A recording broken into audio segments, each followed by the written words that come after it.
aming lahat. Sasama-sama nating pagdiriwang ng banal na Eukaristiya. Isama rin natin sa ating mga panalangin ang mga sumusunod na pagsamo.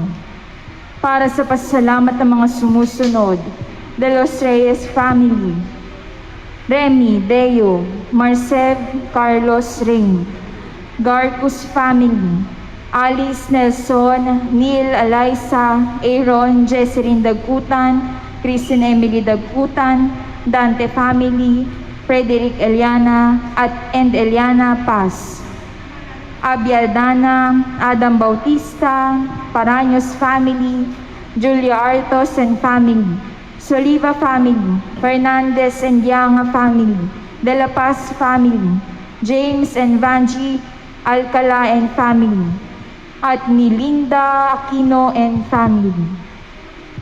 Para sa natatanging kahilingan ni na Filipa Ranyos, Evelyn Nipa, Kurt Stephen Buluran, John Brian Samson, Derek James Vergara, John Clint de Mesa, John Paul Buenafe, Philip Faustino Volante, Gatbunton Family, Joy Pearson.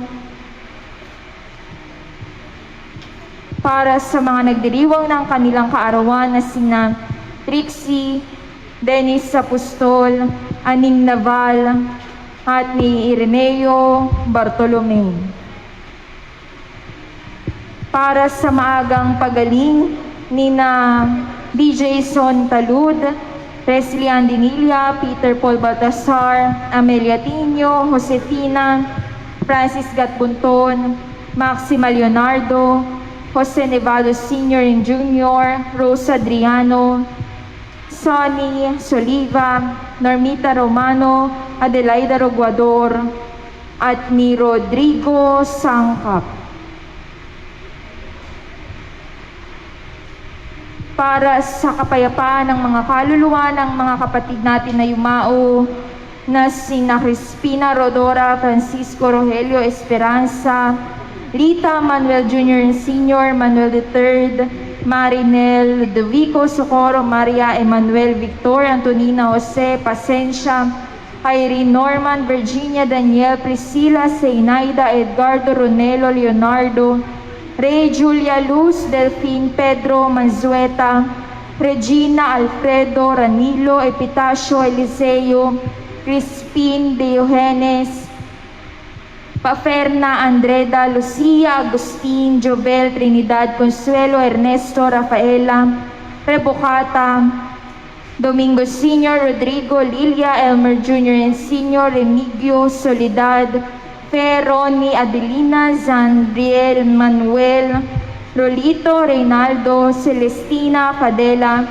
Sopronio, Roque, Sr., Meto, Amphil, Alan, Renato, Jimmy, Johnny, Jami, Arlinda, Carmelita, Niel, Mateo, Ernesto Jr., Eugene Floyd, Edwin, Ricarte, Teodora, Hilario, Caridad, Domingo, Herman Sr., Apolonia, Nestor Sr., Raimundo, Basilio, Zerbanda, Sosimod, Danilo, Fidela, Perpetuo, Edward, Efren, Arnulfo, Onyong, Condrada, Nicasio, Paulino, Gloria,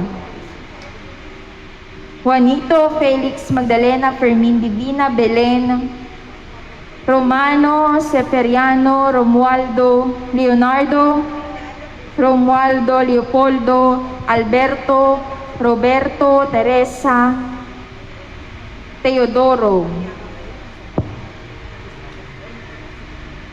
Atanasio, Iluminada, Amado, Zenaida, Jaime, Leonor, Josefina, Milo, Agida, Mercy, Corazon, Romeo, Avelina, Josefina, Maria Aiza, Constancia, Inocencia, Concordia, Lazaro, Clemente, Marcel Dennis, Benjamin, Celestino, Pedro, Clara, Esperanza, Asuncion, Deogracia, Saturnina, Teodoro, Ricaredo, Potenciana, Tarsiana, Maria, Juliana, Carmelita, Brigida, Felisa, Victoria, Norman, Loreto, Ricardo Marcos Julio Mark Lester, Bienvenida Adela Sanjo Hart, Sanjo Victor Hart Conrado, at ng lahat ng mga kaluluwa sa purgatorio. Gayon din para sa pasalamat ng Guansing family at para sa magang pagaling ni Maribel Dorante.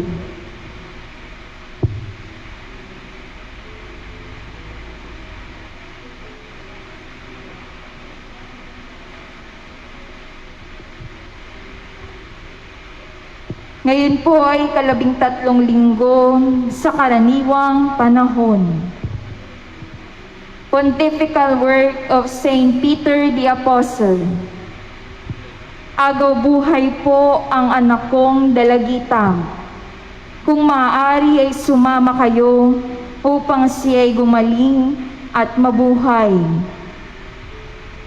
Bahagi ng pananampalatayang Katoliko nating mga Pilipino ang pagkalinga at pangangalaga sa may sakit.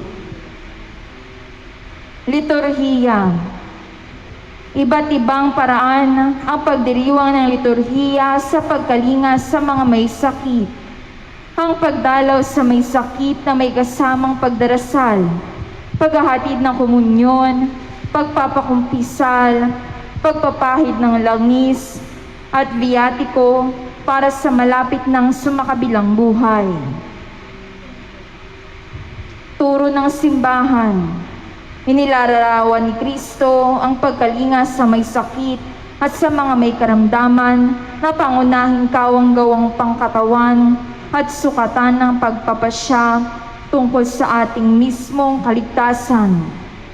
Sa makatuwid, samantalang iilan lang ang simbahan ang nakatanggap ng tanging kakayahan na nagpapagaling mula sa Espiritu Santo. Lahat ay inaanyayahan na dumalaw sa may sakit at kalingain sila.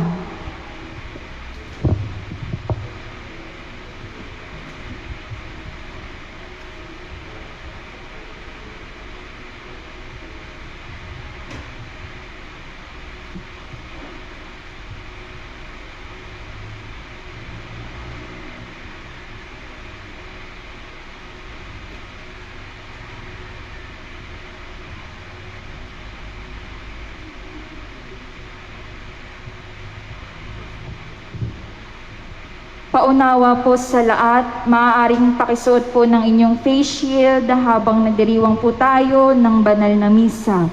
Maraming salamat po.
Espiritu Santo. Amen.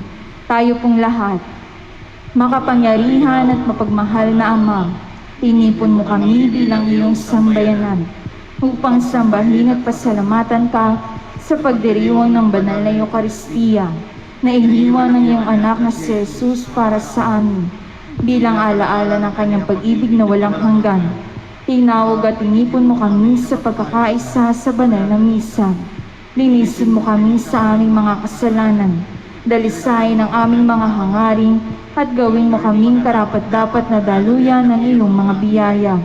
Nawa ang aming pagdiriwang sa iyong harapan ay maghati ng mga pagpapala sa aming pamumuhay at kabanalan sa aming pamayanan. Nawa ang pakikisang ito sa mapagligtas sa biyaya ng Eucharistia ay magpayabong sa buhay ng sambayanan sa pamamagitan ng kapangyarihan ng salita at ang paghahati ng tinapay. Amen. Sa ngalan ng Ama at ng Anak at ng Espiritu Santo. Amen.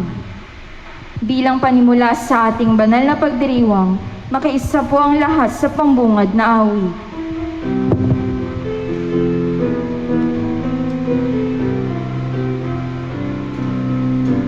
Sa piling ng ating Panginoon, kami laging nabibigyan, upang marutong ang mahalat sa pag-ibig na nakamtan.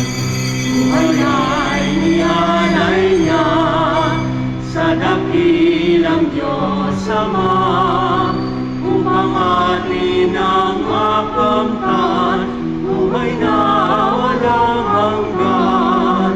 Sa piling ng ating Panginoon, kami laging natitipon, upang matutong magmahalan sa pag-ibig na nakamtan. Sa ngalan ng Ama at ng Anak at ng Espiritu Santo. Amen. Ang pagpapala ng ating Panginoong Jesucristo, ang pag-ibig ng Diyos Ama, at ang pakikipagkaisa ng Espiritu Santo, naway sumainyong lahat. At sumaiyo rin. Mga kapatid, tayo po ngayon ay nasa 13 linggo sa karaniwang panahon sa liturhiya ng ating simbahan. Upang tayo ay maging marapat gumanap sa ating pagdiriwang, sama-sama nating alalahanin at buong kababaang loob na aminin sa Diyos ang mga pagkakasala na ating nagawa. Tayo pong lahat, inaamin ko sa makapangyarihan Diyos At sa inyo mga kapatid, na lubha akong nagkasala sa isip, sa salita at sa gawa, at sa aking pagkukulang. Kaya isinasamo ko sa mahal na Birheng Maria, sa lahat ng mga anghel at mga banal, at sa inyo mga kapatid, na ako'y panalangin sa Panginoong ating Diyos.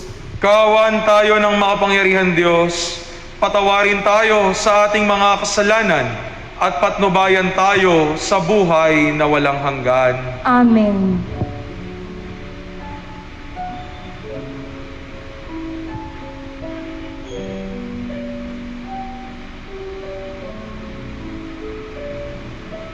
Panginoon, kaawaan mo kami. Panginoon, kaawaan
Ikaw na nag-aalis ng mga kasalanan ng sanlibutan.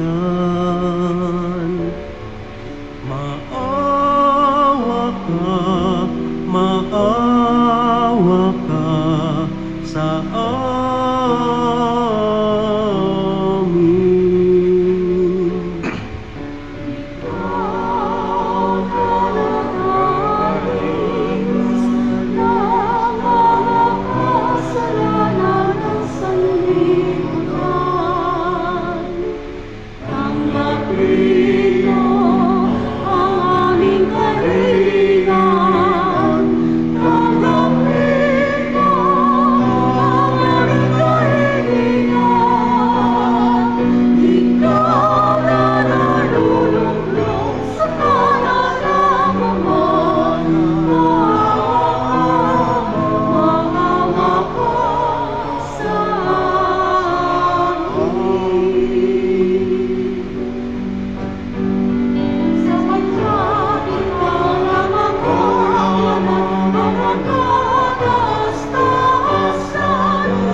Manalangin tayo.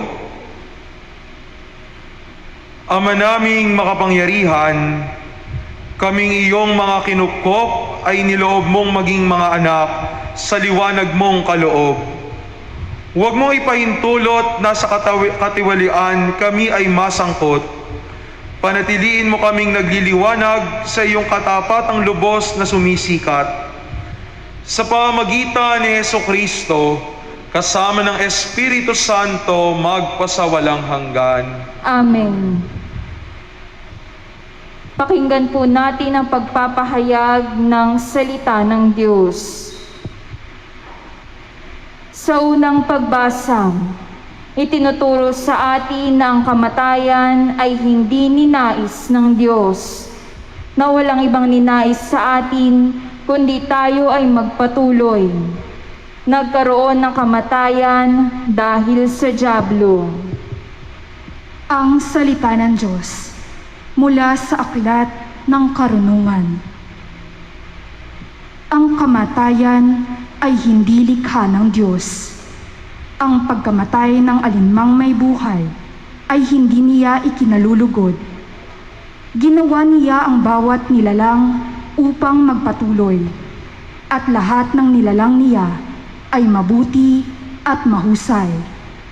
Wala silang kamandag na nakamamatay. Ang kamatayan ay di naghahari sa daigdig na ito, sapagkat ang katarungan ng Diyos ay walang kamatayan. Pagkat ang tao'y hindi nilikha ng Diyos para mamatay, kundi para maging larawan niyang buhay. Ngunit dahil sa pakana ng dyablo, nakapasok ang kamatayan at ito ang kahihinatnan ng mga napailalim sa Kanya. Ang salita ng Diyos. Salamat sa Diyos. Salmo. Poong sa akin nagligtas, ang dangal mo'y aking galak. Poong sa aking nagligtas, ang dangal mo'y aking galak. O Panginoon ko, sa iyong ginawa kita'y pinupurit, ako'y iniligtas. Kaya ang kaaway ay di na nakuhang matuwa't magalak. Mula sa libingang daigdig ng patay, hinango mo ako at muling binuhay. Ako nakasama nilang napabaon sa kailaliman. Poong sa akin nagligtas, ang dangal mo'y aking galak. Purihin ang poon, siya ay awitan ng lahat ng tapat na mga hinirang. Iyong gunitain ang mga ginawa ng Diyos na banal. Ang kaniyang ginawa ay alalahanin at pasalamatan.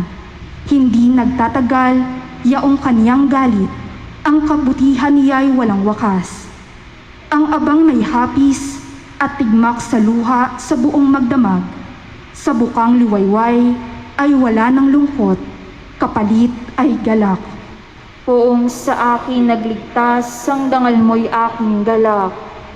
Kaya't ako'y dinggin, ikaw ay mahabag sa akin, o poon ako ay pakinggan.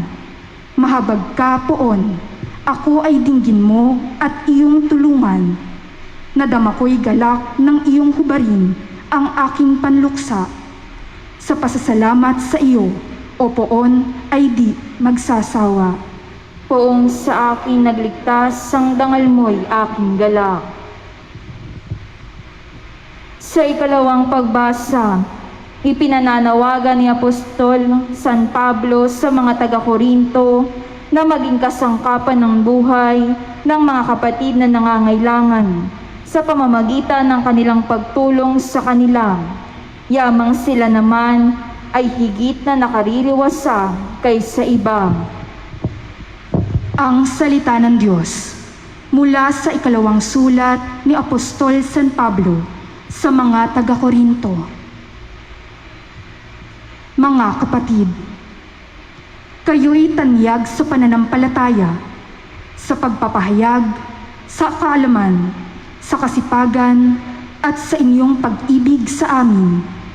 Sikapin din ninyong manguna kayo sa pagkakawang gawa.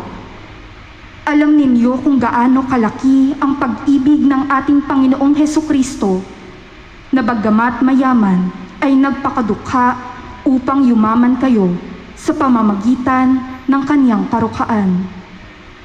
Hindi sa ibig kong mag-aana ng iba at mabigatan naman kayo, masagana naman kayo ngayon, marapat lamang natulungan ninyo ang mga nangangailangan.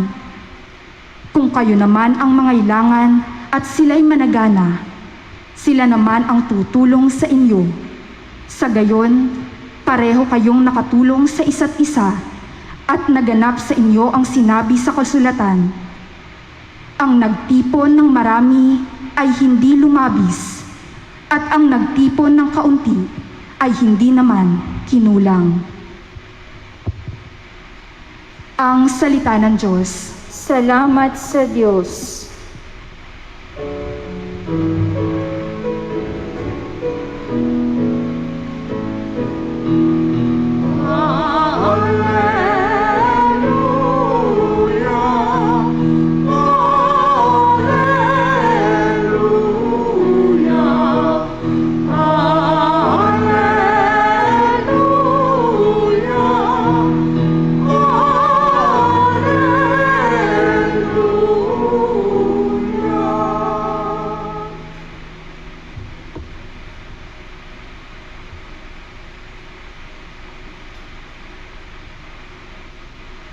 Sumainyo ang Panginoon, At sumaiyo rin.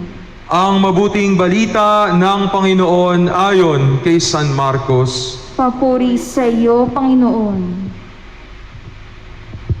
Noong panahong iyon, muling tumawid si Jesus sa ibayo ng lawa ng Galilea, nakasakay sa bangka. Nasa baybay pa siya ng lawa, ay pinagkalipon-punan na siya ng maraming tao. Dumating ang isang lalaking nagngangalang Jairo, isang tagapamahala ng sinagoga. Pagkakita kay Jesus, siya ay nagpatira pa sa kanyang paanan at ang samo. Agaw buhay po ang anak kong dalagita. Kung maaari, sumama kayo sa akin at ipatong ninyo sa kanya ang inyong kamay upang siya ay gumaling at mabuhay. Sumama naman si Jesus at sinundan siya ng napakaraming taong nagsisiksikan, anupat halos maipit na siya. May isang babae roon na 12 taon nang dinudugo at lubhang nahihirapan. Marami ng manggagamot ang tumingin sa kanya at naubos na sa kakapagamot ang kanyang ari-arian. Ngunit hindi siya napabuti kahit kaunti, bagkus ay lalo pang lumubha. Narinig niya ang sinasabi ng mga tao tungkol kay Jesus, kaya't naipagsiksikan siya hanggang sa makalapit sa likuran ni Jesus at hinipon niya ang damit nito. Sapagkat sabi niya sa kanyang sarili, mahipo ko lamang ang kanyang damit, ay gagaling na ako. Biglang tumigil ang kanyang pagdudugo at naramdaman niyang magaling na siya. Naramdaman naman ni Jesus na may kapangyarihang lumabas sa kanya, kaya't bumaling siya sa mga tao at nagtanong, sino ang humipo sa akin? Sumagot ang kanyang mga alagad, nakikita po ninyong nagsisiksikan ang napakaraming tao. Bakit itinatanong ninyo kung sino ang humipo sa inyo? Subalit patuloy na luminga-linga si Jesus. Hinahanap ang humipo sa kanya. Palibhas ay alam ng babae ang nangyari. Siya'y nanginginig sa takot na lumapit kay Jesus. Nagpatira pa at ipinagtapat ang buong katotohanan. Sinabi sa kanya ni Jesus, anak, pinagaling ka ng iyong pananalig. Umuwi ka na't ipanatag mo ang iyong kalooban. Lubusan ka ng magaling sa iyong karamdaman. Samantalang nagsasalita pa si Jesus, mailang dumating mula sa bahay ni Jairo.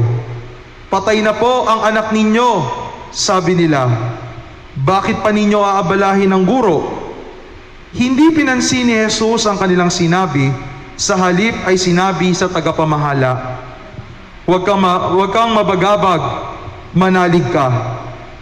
At wala siyang isinama kundi si Pedro at ang magkapatid na Santiago at Juan.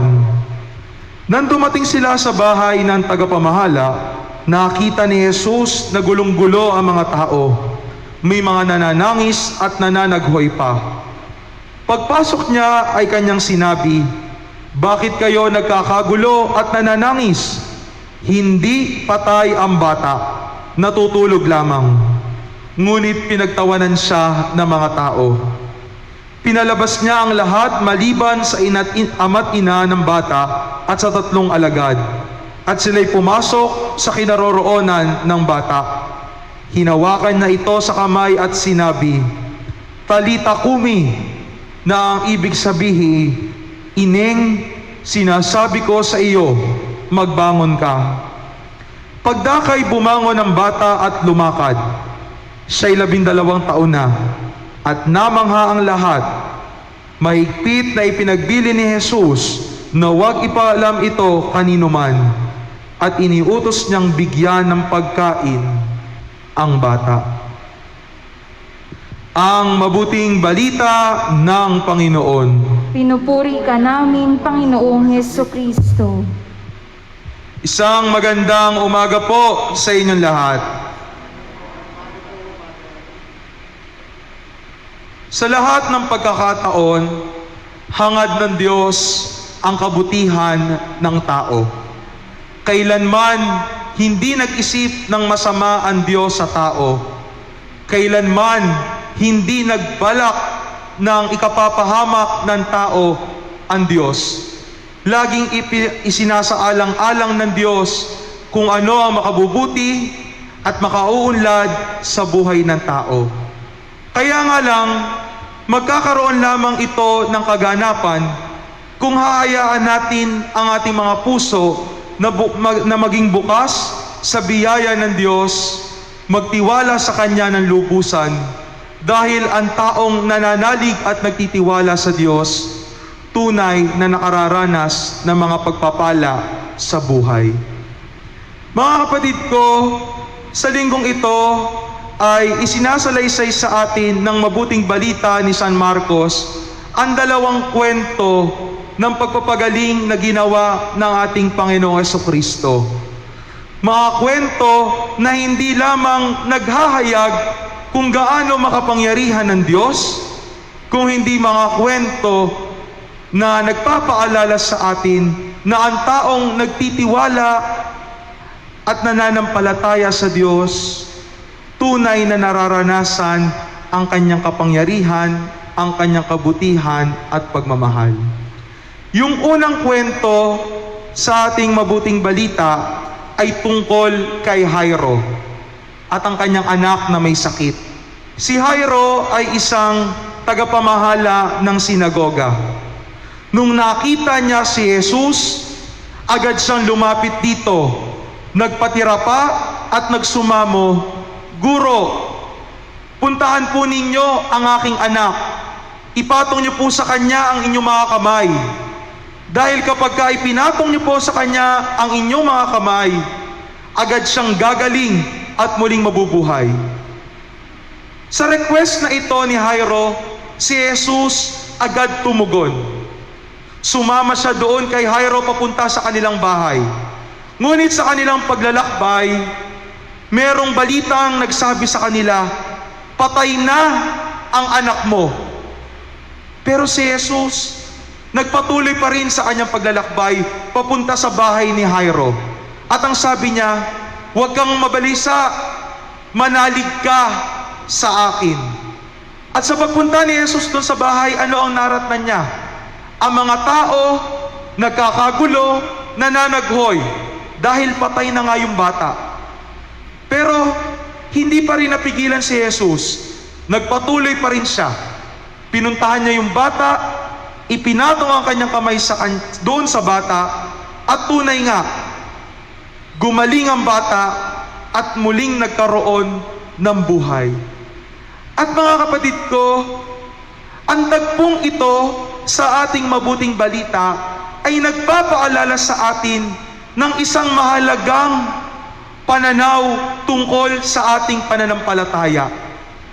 Na ang taong nananampalataya sa Diyos ay buo sa kanyang sarili na ang Diyos ay laging nariyan upang umagapay at umalalay sa ating pangangailangan. God is always available for us. Sa tagpo sa ating ebanghelyo, nung lumapit si Jairo, hindi naman tinanong ni Jesus, "Taga saan ka?" Hindi naman tinanong ni Jesus, "Ano ang sakit ng anak mo?" Hindi naman tinanong ni Jesus, "Gaano na katagal nangyari yan sa anak mo?" Walang tanong-tanong. Tumugon agad si Jesus. Sumama agad. Sinamahan si Jairo papunta doon sa anak na may sakit. Nung may lumapit na tao, sinabi, "Patay na ang anak mo." Hindi na siraan ng loob si Jesus. Pinuntahan pa rin niya yung bata. Pagpunta doon sa bahay, merong mga umiiyak, may mga nananaghoy, may mga nagkakagulo. Nilapitan pa rin ni Jesus. Ano ang sabi? "Talita kumi." "Ining, sinasabi ko sa iyo, magbangon ka." At mga kapatid ko, ito'y nagpapakita sa atin na nariyan lagi ang Diyos upang samahan tayo. Hindi siya nagdadalawang isip. Walang kondisyon sa pagmamahal ng Diyos. Ang hangad ng Diyos, mapabuti ang bawat isa sa atin. Dahil sa Panginoon, walang dead end. Walang hopeless case. Laging merong pag-asa dahil ang pag-ibig ng Diyos nagbibigay ng pag-asa. Dahil ito yung kagandahang loob ng Diyos na kanyang ipinararanas sa bawat isa sa atin. Kung babalikan natin ang sinasabi sa ating ikalawang pagbasa ni Apostol San Pablo, gayon na lamang ang pag-ibig ng Diyos sa bawat isa sa atin. Si Jesus na mayaman, piniling maging dukha upang sa kanyang karukaan, tayo ay maging mayaman. Ang ibinibigay na yaman sa atin ni Jesus ay hindi yung mga material na bagay, kung hindi yung yaman ng kanyang pagmamahal, which is the greatest treasure of a human person, God's love. Na sa panahon na ikaw may pinagdaraanan, alam mo hindi ka nag-iisa. Sa panahon na ikaw ay balisa, alam mo, nariyan ng Diyos, inaalalayan ka. Sa panahon ng kapighatian, nariyan ng Diyos, nagmamalasakit at sumasama sa iyo. And God is always available for our needs. Nandyan siya.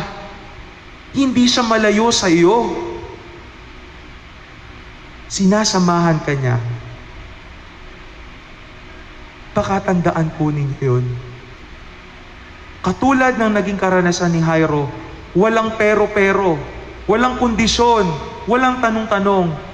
Si Jesus available, ibinigay ang kanyang oras at panahon, binigay ang kanyang sarili upang ipakita sa mga taong ito, narito ang Diyos nagbibigay ng buhay. Narito ang Diyos nagmamalasakit.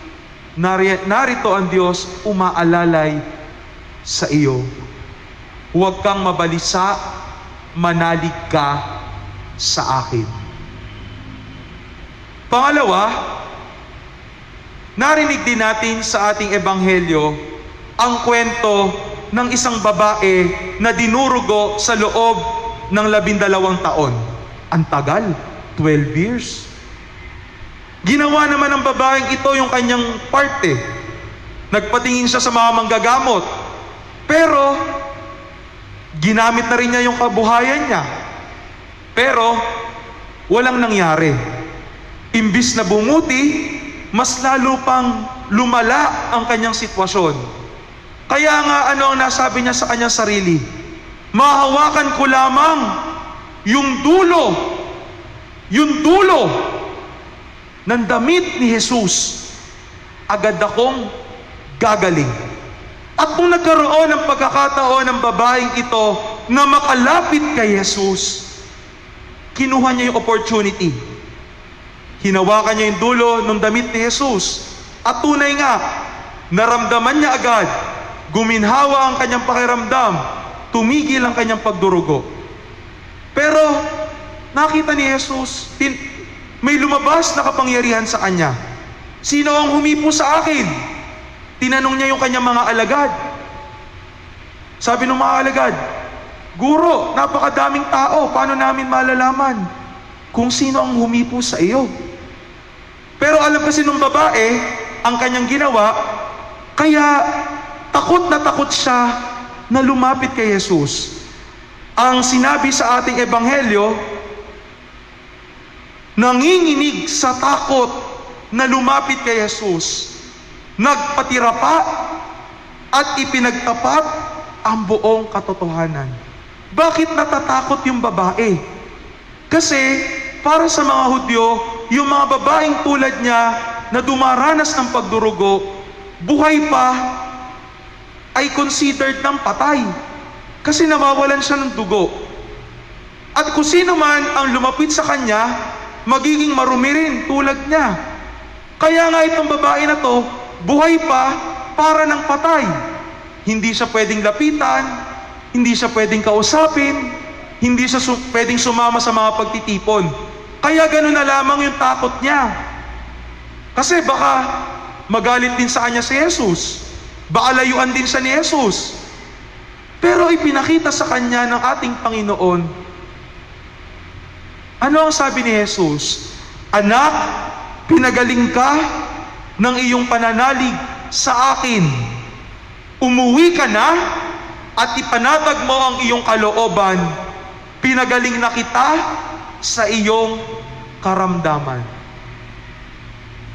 At mga kapatid ko, itong tagpong ito ay isang konkreto na pagpapakita at pagpaparanas ng awa ng Diyos sa taong nangangailangan.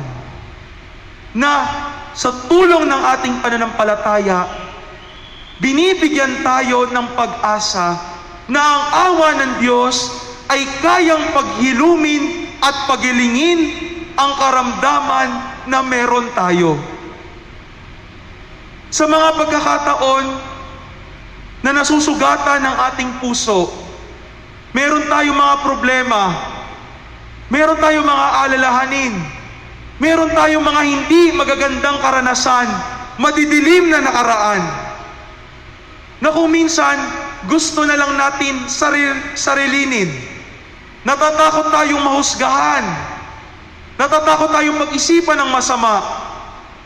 Pero ipinapakita sa atin ng Panginoon sa umagang ito, lumapit ka lang sa Kanya. Huwag kang matakot. Hindi ka huhusgahan ng Diyos. Hindi mababawasan ang pagmamahal ng Diyos sa iyo dahil nagkasala ka. Hindi ka tatanggihan ng Diyos. Tulad ng babae sa ating ebanghelyo, buhay pa siya, pero ang turing na sa kanya ay parang patay.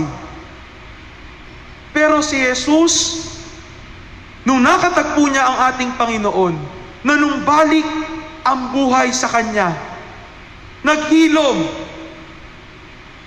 ang masasamang karanasan, tumigil ang pagdurugo, kasi hinawakan niya at nilapitan niya si Jesus.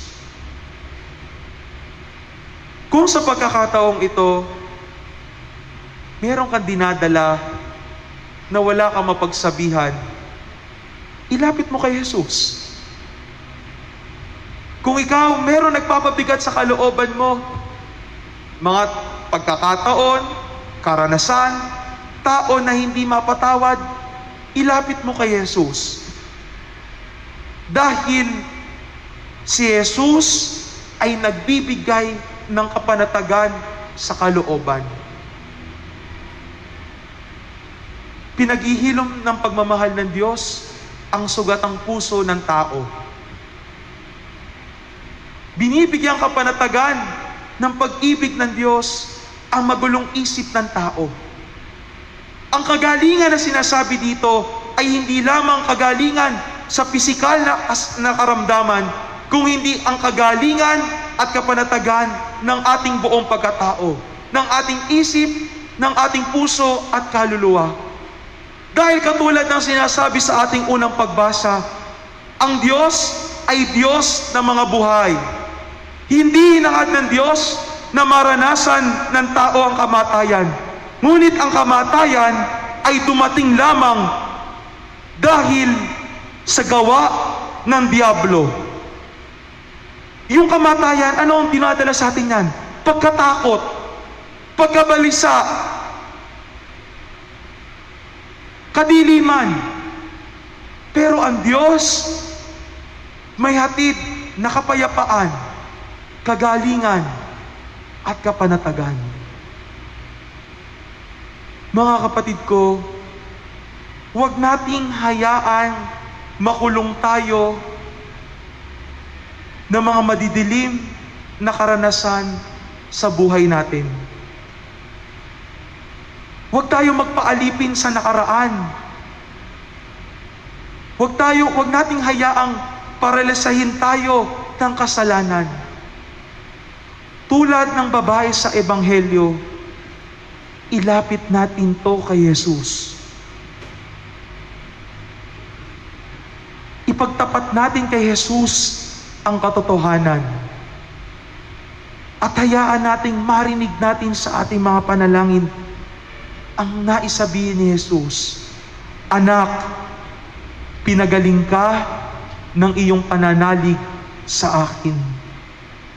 Umuwi ka na at ipanatag mo ang iyong kalooban. Lubusan ka ng magaling sa iyong karamdaman." Walang imposible sa isang taong nananampalataya. At sa ating pananampalataya sa Diyos, matuto tayo magtiwala sa Kanyang awa. Dahil ang Diyos ay maraming pwedeng gawin upang paghilumin ang mga puso nating namumuhay din sa dilim. Mga kapatid ko, sa dalawang tagpo sa Ebanghelyo, isa lang naman ang mensahe sa atin ng Panginoon. Manalig tayo sa Kanya. Magtiwala tayo sa Kanya. Huwag tayong mabalisa. Dahil ang taong nagtitiwala, kailanman hindi nabalisa. Amen.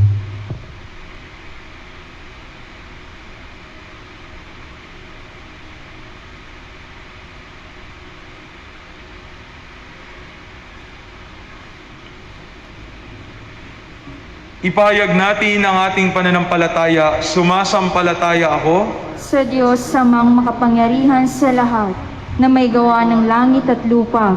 Sumasampalataya naman ako kay Jesucristo, isang anak ng Diyos, Panginoon nating lahat. Nagkatawang tao siya, lalaman ng Espiritu Santo. Ipinanganak ni Santa Maria Birhen. Pinagpakasakit ni Poncio Pilato. Ipinako sa krus na matay inilibing. Nanaog sa kinaroroonan ng mga yumao. Nang may 3 araw na buhay na magmuli, umakyat sa langit, naluklok sa kanan ng Diyos sa mga makapangyarihan sa lahat. Doon magmumula at paririto, tuhukom sa nangabuhay at nangamatay na taong. Sumasampalataya naman ako sa Diyos Espiritu Santo, sa banal na simbahang Katolika, sa kasamahan ng mga banal, sa kapatawaran ng mga kasalanan, sa pagkabuhay na magmuli ng nangamatay na tao, at sa buhay na walang hanggan. Amen. Dumalangin tayo sa Panginoon ng buhay at kagalingan, na lumikha sa atin upang maging buhay niyang kalarawan. Ang ating po itutugon, Panginoon ng buhay, dinggin ang aming panalangin. Panginoon ng buhay, dinggin ang aming panalangin. Upang sa harap ng kamatayan at kasamaan, ang ating pagdiriwang ng 500 taon ng Kristyanisasyon ay magpatibay ng pananalig kay Jesus na muling nabuhay at nananatiling kasama natin. Manalangin tayo sa Panginoon. Panginoon ng buhay, dinggin ang aming panalangin. Upang sa harap ng digmaan at terorismo, hanapin ng mga taong may mabuting kalooban ang kapayapaan at pagkakasundo. Manalangin tayo sa Panginoon. Panginoon ng buhay, dinggin ang aming panalangin. Upang yaong mga nagdurusa dahil sa mahabang karamdaman o kapansanan ay hindi masiraan ng loob, bagkus ay manalig kay Kristo na Panginoon ng buhay. Manalangin tayo sa Panginoon. Panginoon ng buhay, dinggin ang aming panalangin. Upang yaong mga nagtalaga ng kanilang buhay para sa pangangalaga sa mga may sakit, ay gabayan ni Jesus sa kanilang mga gawain. Manalangin tayo sa Panginoon. Panginoon ng buhay, dinggin ang aming panalangin. Upang ang mga may sakit sa ating pamayanan, lalo na ang dinapuan ng COVID-19, ay magkamit ng kagalingang mula kay Jesus sa kanilang pagtanggap ng banal na katawan at sa pagdalaw ng kanilang mga kaibigan. Manalangin tayo sa Panginoon. Panginoon ng buhay, dinggin ang aming panalangin. Upang ang mga kapatid nating yumaong ay magkamit ng buhay na walang hanggan. Manalangin tayo sa Panginoon. Panginoon ng buhay, dinggin ang aming panalangin. Taglay ang buong pusong pagtitiwala sa Panginoon, itaas natin ang ating mga sariling kahilingan. Amang maawain, ipinahayag ng iyong anak ang iyong loobin sa pagpapagaling sa mga may sakit at pagkabuhay sa namatay.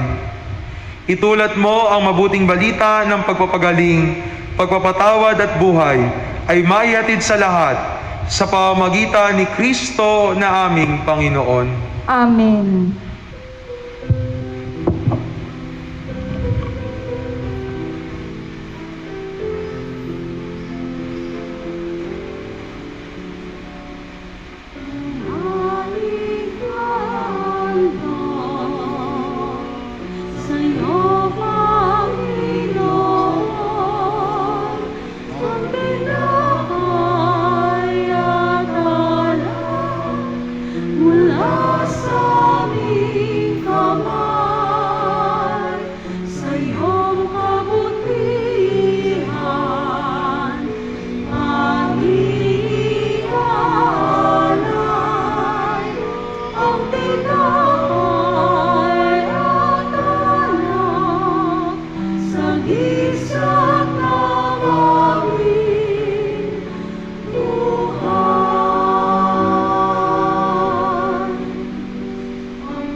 Manalangin kayo mga kapatid upang ang ating paghahain ay kalugdan ng Diyos amang makapangyarihan. Tanggapin nawa ng Panginoon itong paghahain sa iyong mga kamay, sa kapurihan niya at karangalan sa ating kapakinabangan at sa buong sambayanan niyang banal.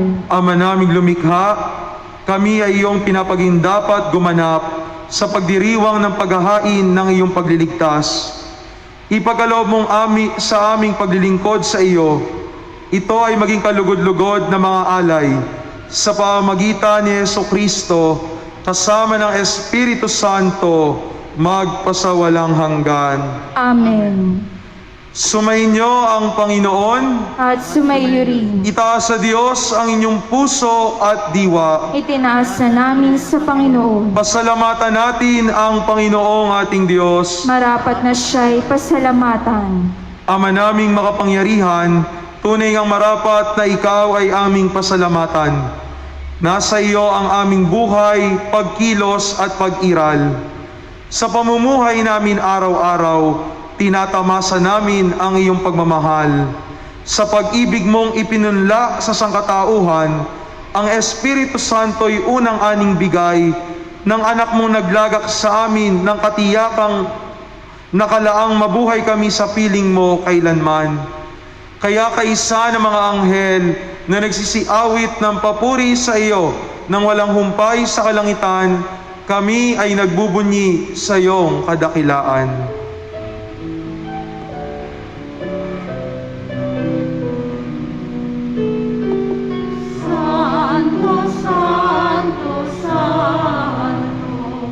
Panginoon, Diyos na makaupo, napupuno ang langit at lupa ng kadakilaan mo.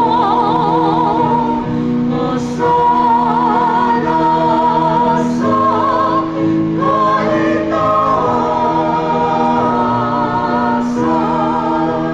pinagpalang naparirito sa ngalan ng Panginoon.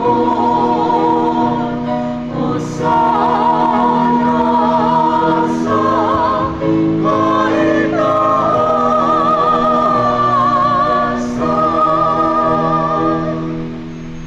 Ama naming banal, ikaw ang bukal ng tanang kabanalan, kaya't sa pamagitan ng iyong Espiritu, gawin mong banal ang mga kaloob na ito upang para sa amin ay maging katawan at dugo ng aming Panginoong Hesukristo.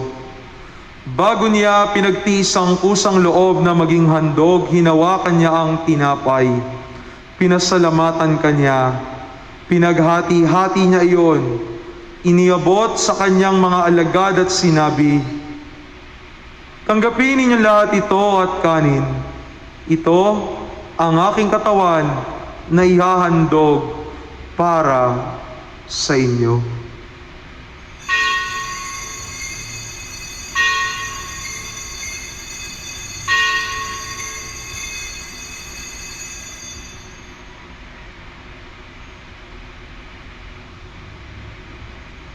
Gayon din naman ang matapos ang hapunan, hinawakan niya ang kalis. Muli kanyang pinasalamatan. Iniabot ang kalis sa kanyang mga alagad at sinabi, "Tanggapin ninyo lahat ito at inumin. Ito ang kalis ng aking dugo, ng bago at walang hanggang tipan.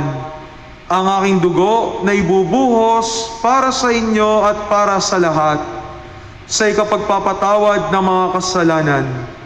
Gawin ninyo ito sa pag-alaala sa akin."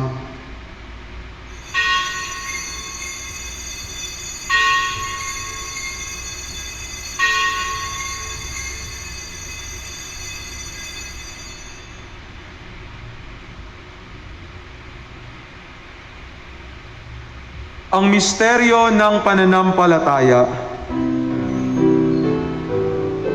Aming ipinahayag na namatay ang iyong anak, nabuhay bilang Mesiyas at magbabalik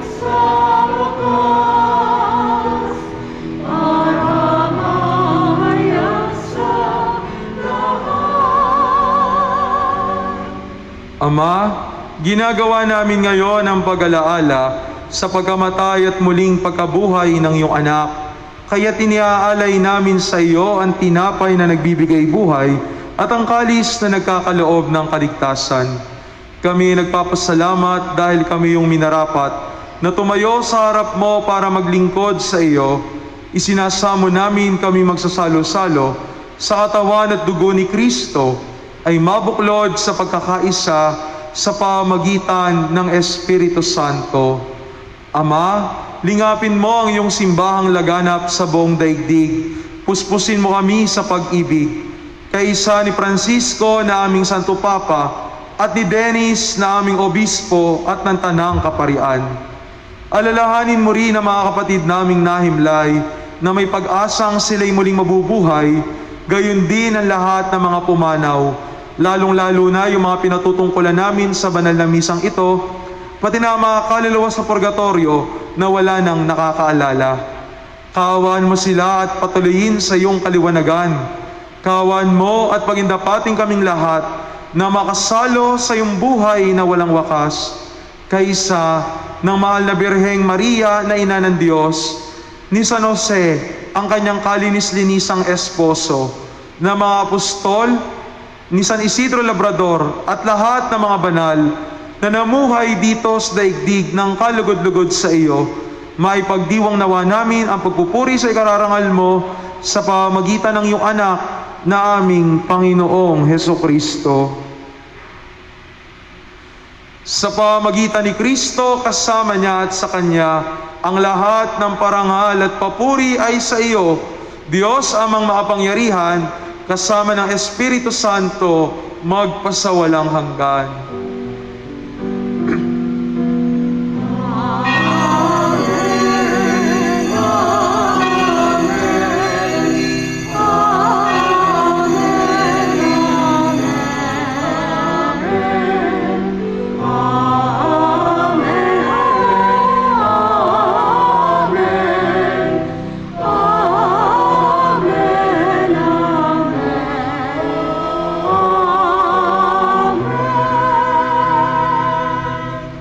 Sa tagubili na nakagagaling na utos at turo ni Jesus na Panginoon natin at Diyos, ipahayag natin ang lakas loob.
Hiniling namin kami adya sa lahat ng masama, pagkalooban ng kapayapaan araw-araw, iligtas sa kasalanan at ilayo sa lahat ng kapahamakan. Samantalang aming pinananabikan ng dakilang araw ng pagbabalik ng aming tagapagligtas na si Jesucristo.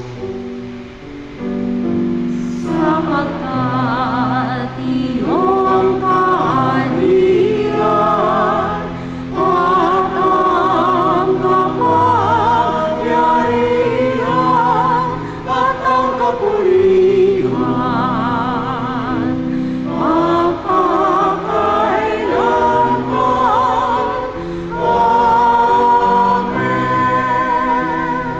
Panginoong Kristo, sinabi mo sa iyong mga apostol, kapayapaan ang iniiwan ko sa inyo, ang aking kapayapaan ang ibinibigay ko sa inyo. Tunghayan mo ang aming pananampalataya at huwag ang aming marami at paulit-ulit na pagkakasala. Pagkalooban mo kami ng kapayapaan at pagkakaisa ayon sa iyong kalooban, kasama ng Espiritu Santo magpasawalang hanggan. Amen. Ang kapayapaan ng Panginoon ay laging sumainyo. At sumayo rin. Magbigayan kayo ng kapayapaan sa bawat isa.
Narito si Jesucristo, ang kordero ng Diyos, na nag-aalis ng mga kasalanan ng sanlibutan.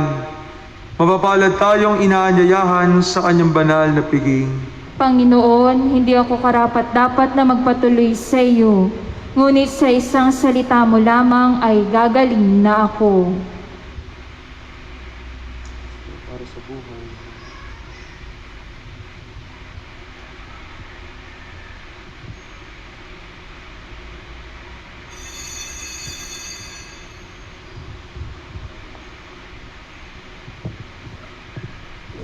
Espiritual na pakikinabang.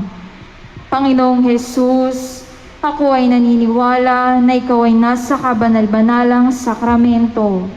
Iniibig kita ng higit sa lahat at ninanasa akong tanggapin ka sa aking kaluluwa.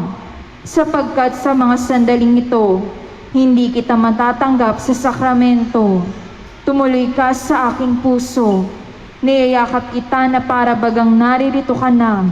At iniaalay ko ng buong buo ang aking sarili sa iyo. Huwag mong hayaang mawalay ako sa iyo. Amen.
Mahal kita.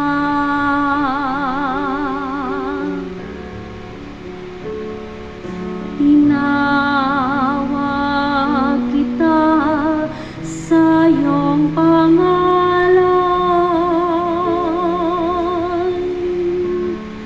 Ikaw ay akin magpakailanman. Ako ang Panginoon mo at Diyos, tagapagligtas mo at tagatubos. Huwag kang mangamba, di ka nag-iisa. Sasamahan kita saan man napunta.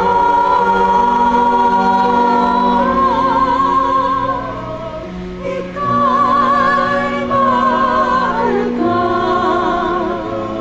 sa aking mga mata, minamahal kita.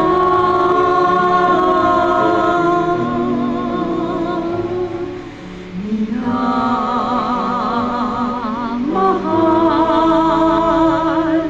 kita.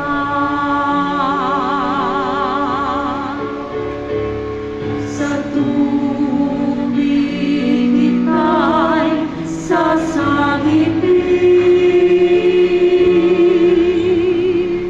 sa apoy ililigtas man din. Ang Panginoon mo at Diyos, tagapagligtas mo at tagatubos. Huwag kang mangamba, di ka nag-iisa. Sasamahan kita saan man magpunta.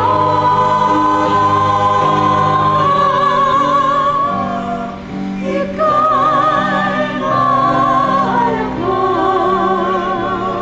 sa aking mga mata, minamahal kita.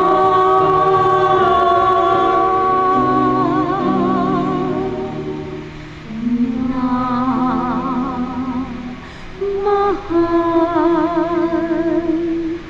kita.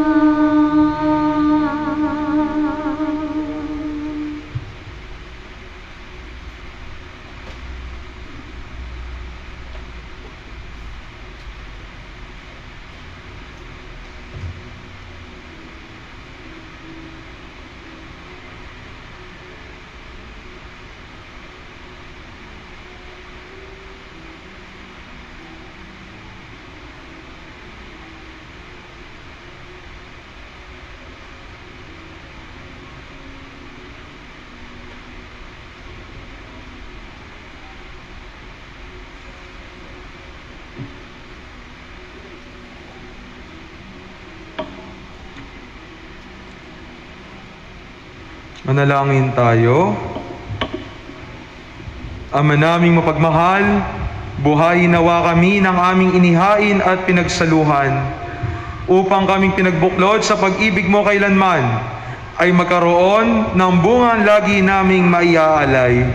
Sa pamagitan ni Jesucristo, kasama ng Espiritu Santo, magpasawalang hanggan. Amen. Luluhod po ang lahat at sama-sama nating dadasalin ang Oratio Imperata laban sa COVID-19. Mahabagin at mapagmahal na Ama, nagsusumamo kami sa iyo upang hilingin ang iyong patnubay laban sa COVID-19. na nagpapahirap sa marami at kumitil na ng maraming buhay.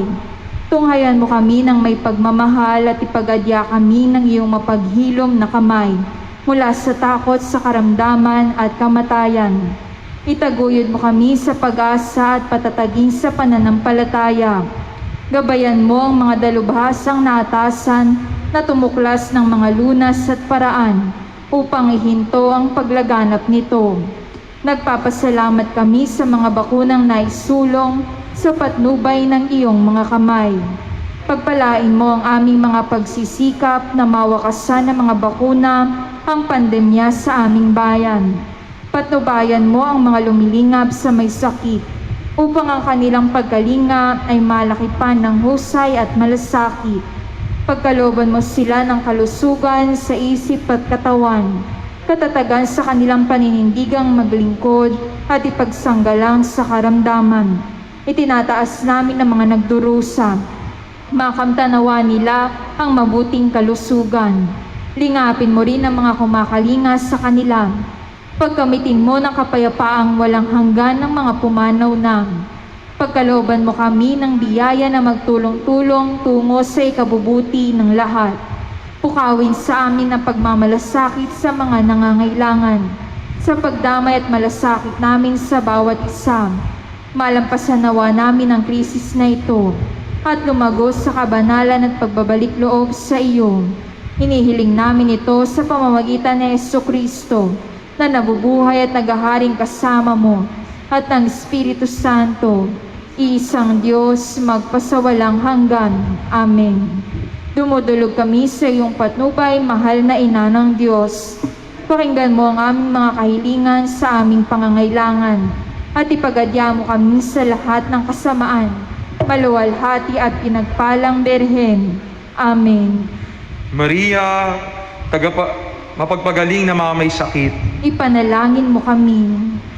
San Jose, Ipanalangin mo kami. San Rafael Arcangel, Ipanalangin mo kami. San Roque, Ipanalangin mo kami. San Lorenzo Ruiz de Manila, Ipanalangin mo kami. San Pedro Calungsod, Ipanalangin mo kami. aming minamahal na patron, San Isidro Labrador. Ipanalangin mo kami. Magsitayo po ang lahat. Sumainyo ang Panginoon At sumaiyo rin. at pagpalain kayo at laging ingatan ng ating mapagmahal na Diyos, Ama at ang Anak at ang Espiritu Santo. Amen. Naialay na ang banal na misa, humayo kayong taglay ang taus-pusong pananalig sa Panginoon. Salamat sa Diyos.